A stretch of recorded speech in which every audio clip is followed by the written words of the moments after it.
मी ज्योती राठोड. मराठी वाचन लेखच्या आजच्या भागात ऐकूया ही खास कथा. नियम. धर्मानंद कोसंबी नावाचे पाली भाषेचे प्रगाढ अभ्यासक होते. पाली भाषेचा अभ्यास करण्यासाठी ते ब्रह्मदेशात गेले होते. ज्या बौद्ध विहारातील शिक्षण संस्थेत ते शिकत होते त्या संस्थेच्या प्राचार्यांचे नाव होते त्रिलोकाचार्य. या प्राचार्यांनी संस्थेत एक नियम केला होता. सर्वांनी सकाळी लवकर म्हणजे 5 वाजता उठायचे. जो कोणी उशिरा उठेल त्याच्यासाठी शिक्षा होती ती म्हणजे नदीवर जाऊन 10 घागरी पाणी आणणे. उशिरा उठणारे विद्यार्थी मुकाट्याने ही शिक्षा भोगत.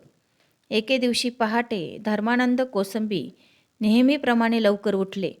प्रांगणात येऊन पाहतात तर वेगळेच दृश्य दिसले. प्राचार्य त्रिलोकाचार्य घागरीने झाडांना पाणी घालत होते. ते पाहून धर्मानंद म्हणाले, गुरुजी, आपण का पाणी घालता? मी आलोय ना, द्या ती घागर इकडे. तेव्हा प्राचार्य म्हणाले, नाही वत्सा, पाणी मीच घालणार. मीच केलेला नियम मीच मोडला तर कसे दिसेल? नियम सर्वांना सारखाच, तशी शिक्षाही सर्वांना सारखीच. तात्पर्य, आपण केलेल्या नियमांचे उल्लंघन केल्यास शिक्षा भोगण्याची तयारी ठेवायला हवी.